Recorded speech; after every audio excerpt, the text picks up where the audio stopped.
Hi, this video will talk about sections 3 and 4. These slides come from a newer version of your book, so it's really not chapter 22, it's chapter 21 like we've been working on so far.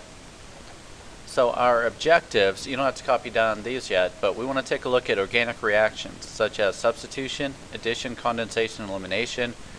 There's more organic reactions than these simple 4 that we're going to cover today. We've learned about functional groups, so we'll relate some functional groups to some of the characteristic reactions. And we're going to identify the 2 main types of polymers and the basic reactions by which they occur. The first type of reaction out of the 4 is called a substitution reaction. A substitution reaction, it's just like if you were substituting a player into a game. You're switching places. A substitution reaction is one in which one or more atoms replace another atom or group of atoms in a molecule. Our example is a reaction between methane, which is an alkane, and chlorine, a halogen, to form an alkyl halide. So if you take a look, they've marked it with different colors. This is mostly like just a replacement reaction we talked about before. So what's going to happen, the hydrogen and chlorine will bond together and it'll form chloromethane.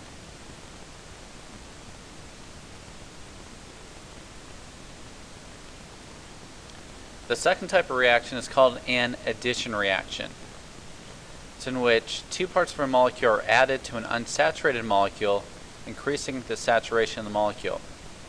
An example is hydrogenation, where hydrogen atoms add to an unsaturated molecule. They talk about saturated fats and unsaturated fats. So vegetable oils containing long chains of carbon atoms with many double bonds can react with hydrogen to become more saturated. So in addition reaction, the hydrogen atoms will add across the double bond right here to make the molecule more saturated. Another addition reaction, if we would have ethene, it can react with hydrogen chloride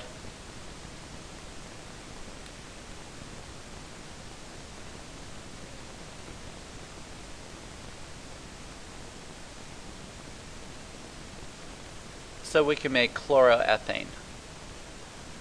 So the hydrogen and chlorine add to the different carbon atoms because of the double bond. So an addition reaction makes the molecule more saturated. What's the opposite of addition? Well, naturally it's subtraction, but instead of subtraction, we're going to call it elimination. So an elimination reaction is where a simple molecule such as water or ammonia is formed from adjacent carbon atoms of a larger molecule. So if we heat up ethanol with a catalyst in the presence of sulfuric acid, what will happen, the hydrogen and hydroxide can separate to form water, and instead of a single bond, a single carbon bond, it forms ethene, a double bond. So for elimination, you eliminate atoms from the organic compound. The fourth type, probably the most complicated, is called condensation. The condensation reaction is one in which 2 molecules combine. And they'll form something separate. Usually they form water, that's why it's called condensation. Like when a gas changes back to form liquid water, that's where the name came from. So we have a reaction here between 2 amino acids. They both contain amine and carboxyl groups.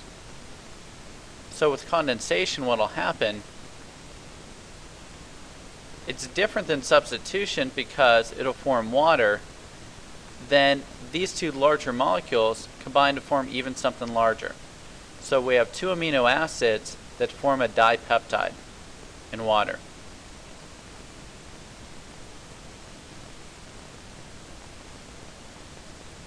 The other thing we have with organic reactions, you can form polymers.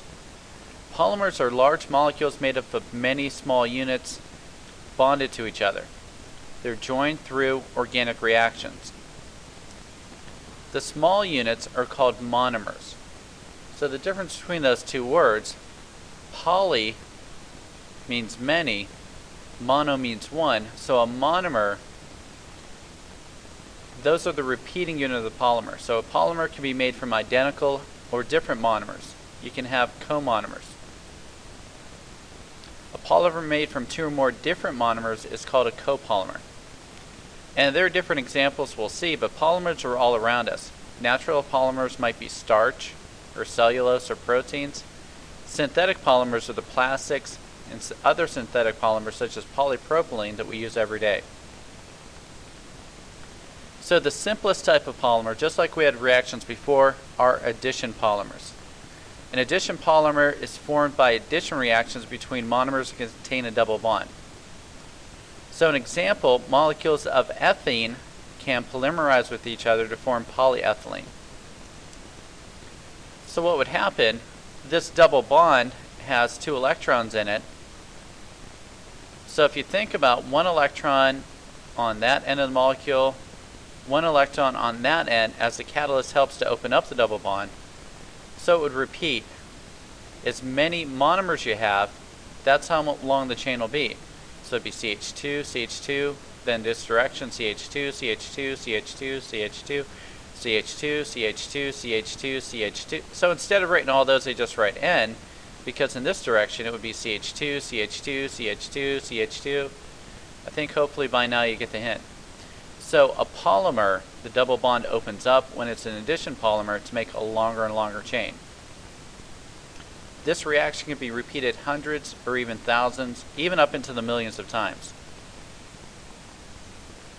Some polymers, you don't have to memorize this chart, but polymers you may have heard of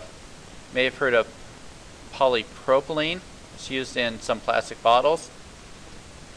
Now, when you add the name to it, if it's made out of this chemical, vinyl chloride, it's polyvinyl chloride, PVC, such as those white PVC pipes.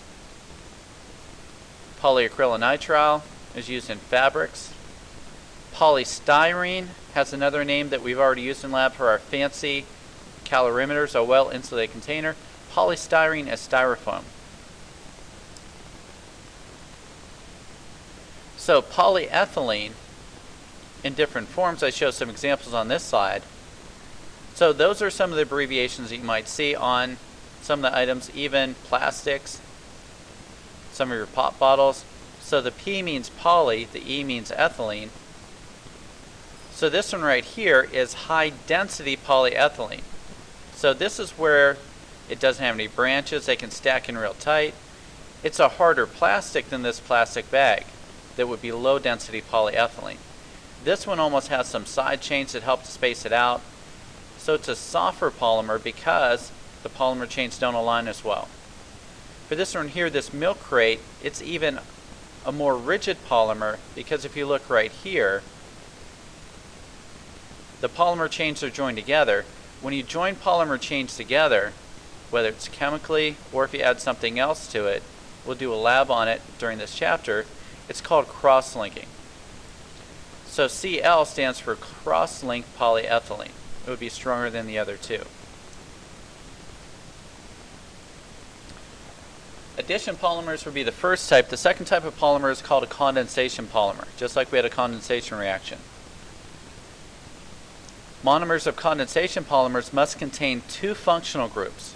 Like before, we had ethane diol, ethane dioic acid. This allows each monomer to link with 2 other monomers by condensation reactions. Condensation polymers are usually copolymers with 2 monomers in alternating order. So if we take a look at this one, it's PET. Sometimes you might see it as PETE on pop bottles. So this chemical is called terephthalic acid. This one right here would be ethane diol, like we had before. So what'll happen over here, it forms water. then the carbonyl group joins to the oxygen. So it forms this linkage right here. So what you would have, you'd have acid, alcohol, acid, alcohol. So the repeating unit for this one,